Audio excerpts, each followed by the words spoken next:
Okay, so we will continue with numericals based on moment of inertia of unsymmetrical sections. Okay, so last time we came to know the procedure to solve numerical based on moment of inertia of unsymmetrical section. So before going to solve this example, let us revise those steps. Our first step is what? Draw a reference axis such that figure should lie in first quadrant. What we are going to do is we are going to draw a reference axis such that figure should lie in first quadrant. You can see that. Can we say the figure lies in first quadrant? See, we have drawn reference axis in such a way that now this figure lies in first quadrant. Okay, so we have done with first step. Step 2, we know what is step 2. Divide whole figure into number of parts. Divide whole figure into number of sections, or you can say parts, section. So we can see that this I section is made up of 3 parts. Say first part, second one, this is third one. Now what we have done is we have divided this whole figure into number of sections, section 1, section 2 and section 3. So this is your second step. First step, draw a reference axis. Second step, divide whole figure into number of parts. Step 3. In step 3, find areas of each section. Areas of each sections. So let us do it. Let us do that. Areas of each section. So we have to find out areas of section 1, section 2 and section 3. We can see that section 1, 2 and 3, they are your rectangles. Can we say the cross section of this is rectangle? Yes. So we know area of rectangle is B into D. So can I write here A1 as, for section 1 width is 80 and depth is 20. So it comes out to be 1600 mm square. Okay. Area is always measured in square. So it is mm square. Section 2. Section 2 has dimensions like width is 10, depth is 280. So your area is 2800 mm square. A3. Section 3. So in section 3, width is 120, depth is 20. So I can write here A3 as 120 into 20, which comes out to be 2400 mm square. So we have done with step 3, in which we have found out areas of each section. Okay. Step 4. Okay, in step 4 we find centroid of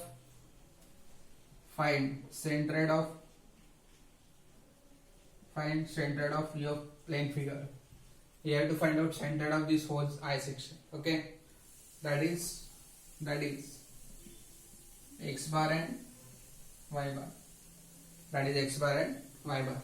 Okay, so if you want to find x bar and y bar, what we do is, let's say this section 1, centroid of section 1 is at this point where diagonal meets. You will find the centroid. Section 2 and this is section 3. So we came to know centroids of each section. You can draw this randomly. It is not necessary to use your scales. Okay. Now how to find this x bar and y bar? So we know that if you want to find x bar or y bar, we have formula.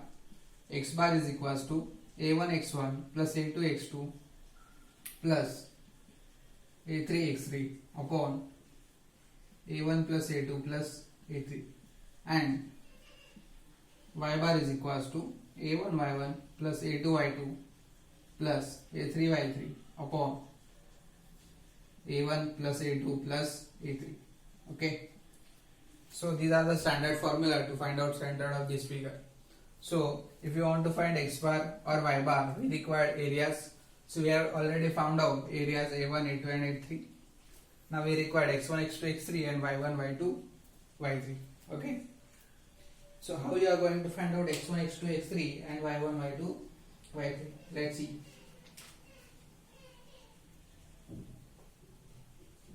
Okay, so if I cut this figure vertically, you will tell me, if I cut this figure centrally in the vertical direction, can I get two equal parts? Listen once again. If I cut this figure centrally, can I get two equal parts? Obviously yes. See, if we cut from here, we will get two equal parts on left hand side, right hand side. We find same parts. Okay, so it means what? This figure is symmetrical about y-axis. I am again repeating. Now this figure is symmetrical about y-axis. Figure is symmetrical about y-axis.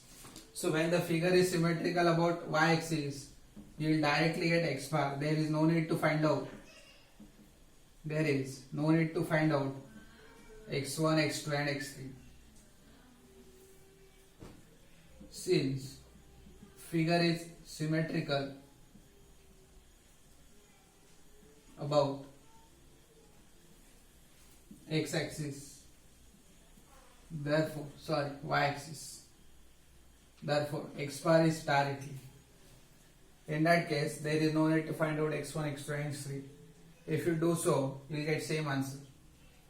Okay, so what is x bar? This total horizontal distance from this reference point is 120. So x bar will be half of this, 120 upon 2, which is 60. Okay, so when the figure is symmetrical about y-axis, you will directly get x bar, and vice versa. If the figure is symmetrical about x-axis, you will get y bar. Exact opposite. Okay, so if I cut this figure centrally in horizontal direction about x-axis, do I get two equal parts? Never. You can see that this portion has a different cross section, whereas this has different cross section. So in this case, you will not get y bar directly. Why? Figure is not symmetrical about x-axis, therefore we can't write y bar directly. Okay. If it is symmetrical about x-axis, in that case your y bar will be this total vertical distance from here to here upon 2. But right now this figure is not symmetrical about x-axis, so we can't get directly y bar.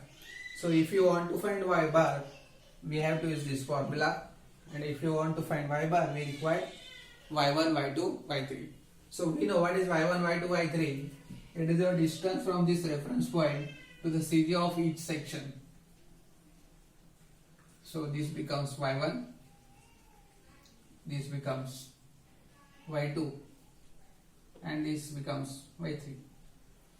So what is y1, y2, y3? Distance from reference axis, or can say reference point, to the center of each section.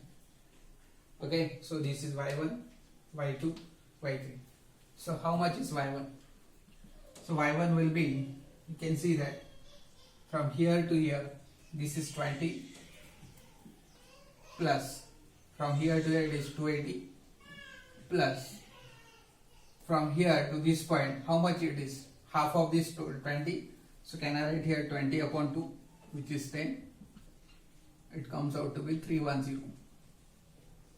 Okay, see, 20 plus 280 plus half of this, which is y1. What about y2?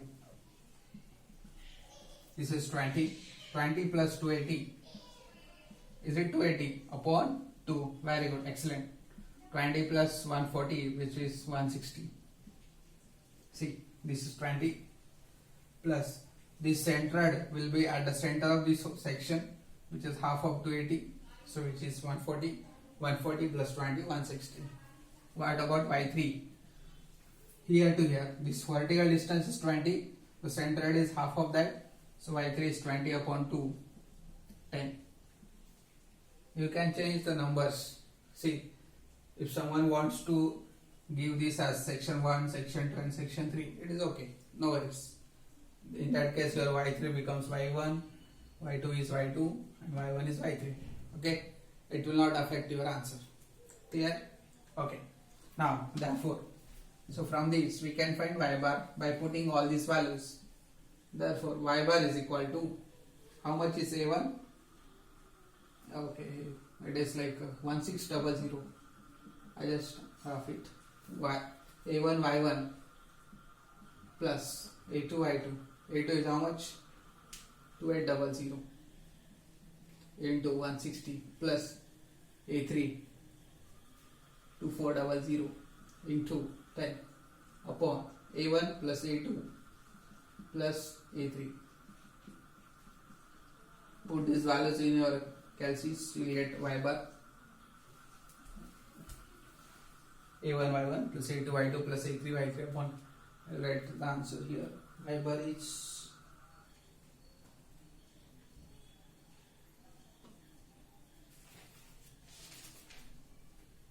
it's 142.3. 142.3. Just put these values in your calculate correct answer. Okay. So we came to know x bar and y bar. This is your step 4. Find out centroid. That is x bar and y bar. Okay. Should we proceed? Okay. At the end I will again repeat the process. Okay. Let me rub this step 5. Okay, what is step 5? Bolo.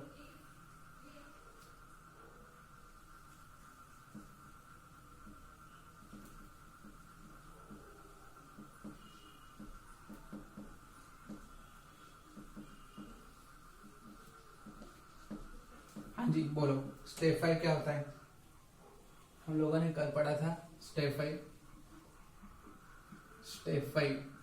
Okay. Once we came to know centroid, next step is what? Find out h bar. To find h bar. Okay, that is. मतलब क्या? If there are 3 sections, we'll have 3 values of h. Why we are finding h? We'll come to know later. Okay. So next step is what? Find out corresponding h, which is h1, h2 and h3. Since we have 3 sections, so we will have 3 values of h, h1, h2, h3. H is nothing but the distance between 2 parallel axes. We have already seen what is parallel axis theorem. On that basis, we will find out h1, h2, h3. We have standard formula, modulus of y bar minus y1, modulus of y bar minus y2, modulus of y bar minus y3. We have y bar, I think it is 142.3 minus, how much is y1? 310. 142.3 minus, how much is y2? 160. And y3 is 10. So obviously it is 132.3. Since it is your modulus, your answer will always be positive. Okay, irrespective of your sign. Okay, so since because of modulus, all signs becomes positive. Okay, how much is this? Just tell me the answers. I don't have calci. 132.3, 17.7.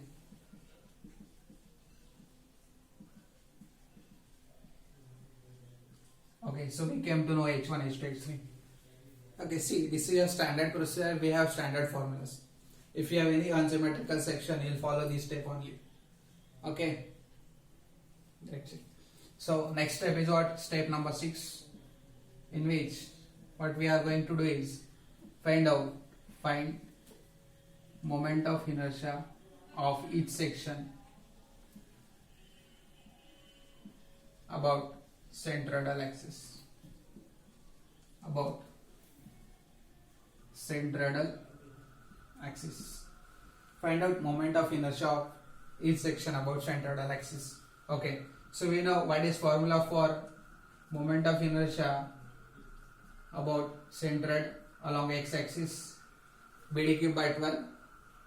Since it is a rectangular section, moment of inertia about x-axis is bdq by 12. About y-axis it is dbq by 12. We will focus on I-axis right now. Okay. So what will be the Ig1? Moment of inertia of section 1 about x-axis. Yes, please tell me. bd cube upon 12. Very good. bd cube upon 12. bd cube upon 12. All have same formulas. Since we are finding out moment of inertia about x-axis. Okay. So for section 1, width is 80, whereas your depth is 20. For section 2, width is 10, depth is 280 upon 12. Section 3, how much is width? 120, depth is 20. Now put these values in Calc, we get answers as, find out answers.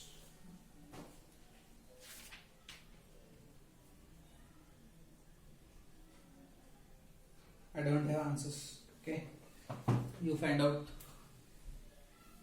mm raised to 4, mm raised to 4, and here it is again mm raised to 4. Why? Moment of inertia is always measured in millimeter raised to 4, or you can say power is 4. Okay. In first lecture we have seen why it is raised to 4. Okay. So moment of inertia about centroid. Now this is about x-axis. We are finding about x-axis. So formula is bd cube by 12. bd cube by 12, bd cube by 12. For section 1, width is 80, depth is 20. So 20 cube upon 12. Likewise section 2, section 3. Okay. Should I proceed?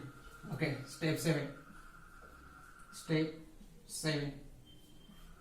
In step 7, we use parallel axis theorem. Parallel axis theorem. Now, this is your last step in which we are going to use parallel axis theorem. What is parallel axis theorem? Ix1. See, we have three sections, so we will have 3 moment of inertia about x-axis. So total Ix will be Ix is equals to Ix1 plus Ix2 plus Ix3. So by using parallel axis theorem, we can write Ix1 as Ig1 plus A1 H1 square plus Ig2 plus A2 H2 square plus Ig3 plus A3 into H3 square. See, now this is a formula of parallel axis theorem. Why we are using parallel axis theorem? Since this figure is not symmetrical. Okay, so when the figure is not symmetrical, we have to use parallel axis theorem to find out moment of inertia. Okay, so Ig1, Ig2, Ig3. We have Ig1, Ig2, Ig3. We have A1, A2, A3. We have found out H1, H2, H3. Put all these values, you will get Ix. That's it. We have to find out moment of inertia about x-axis. We have done with first part. Okay. Put value of Ig1, Ig2, Ig3, which is bd cube by 12. We are finding about x-axis. That's why it is bd cube by 12. bd cube by 12. A1, A2, A3. We have A1, A2, A3. H1, H2, H3. Y bar minus Y1. Y bar minus Y2. Y bar minus Y3 in modulus. Okay. So once we put all these values, you will get Ix. Okay. Now 90% example is over. Now we required moment of inertia about y-axis. Okay. I. Moment of inertia about y-axis. I1 plus I2 plus I3. Okay. So now this figure is symmetrical about y-axis. So there is no need to find out H1, H2, H3 for this purpose. Why? When the figure is symmetrical, you can directly get Iyy and formula is db cube upon 12. db cube upon 12. db cube upon 12. We'll write here 1, 1, 2, 2, 3, 3. Suffix. Okay. Moment of inertia about y-axis is db cube by 12. Now depth is 20. Put values correctly. 20. Width is 80 upon 12 plus 280 into 10 cube upon 12. Depth is 20. Width is 120 upon 12. You get mm raised to 4. That's it. Is it simple? It is very simple. Okay, I'll revise it once again. पुन्हा एकदा सांगतो मराठीत बघा. जर तुमची figure symmetrical असेल y ऍक्सिसला किंवा x ऍक्सिसला, ज्या ऍक्सिसला सिमेट्रिकल असेल त्या केसमध्ये तुम्हाला डायरेक्ट मोमेंट ऑफ इनर्शिया काढता येतो. कसा? समजा या केसमध्ये ही फिगर सिमेट्रिकल आहे y ऍक्सिसला, बरोबर आहे. मग तुम्हाला डायरेक्ट काय असेल? तिघांची बेरीज. फॉर्म्युला काय असतो? Moment of inertia about y आहे ना, मग ते काय असतं? DB cube upon 12, dB cube upon 12 dB cube. पहिल्या सेक्शनची डेप्थ किती आहे? 20. विड्थ किती आहे? 80. दुसऱ्या सेक्शनची डेप्थ किती आहे? 280. विड्थ किती आहे? 10. आणि तिसऱ्या सेक्शनची डेप्थ किती आहे? 20.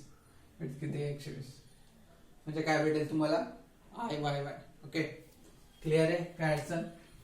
हा सिमेट्रिकल आहे y ऍक्सिसला म्हणून डायरेक्ट मिळाला. पण हे x ऍक्सिसला सिमेट्रिकल आहे का? नाही. का? जर तुम्ही इथून कट केला तर दोन इक्वल पार्ट्स मिळणार नाही. म्हणजे हे काय झालं? अनसिमेट्रिकल. मग जेव्हा अनसिमेट्रिकल सेक्शन असतो तेव्हा आपण कायच करतो? Parallel axis theorem. कुठला थिअरम? Parallel axis theorem. बघा, जसं इथे आय वाय वाय काय होतं? तिघांची बेरीज. तसं आय ऍक्सिस तिघांची बेरीज. पण इथे बीडी क्यू अपॉन 12 का नाही वापरला? कारण का? ही फिगर सिमेट्रिकल नाही x ऍक्सिसला. मग काय असतं theorem? IG1 plus AH2 IG2 plus A2H2 plus IG3 plus A3H3. मग काय काय रिक्वायर्ड आहे बघा. ऍक्च्युअल मध्ये काय? थिंकिंग प्रोसेस इथून स्टार्ट होते. जर तुम्हाला ऍक्सेस काढायचा आहे तर हे लागणार आहे.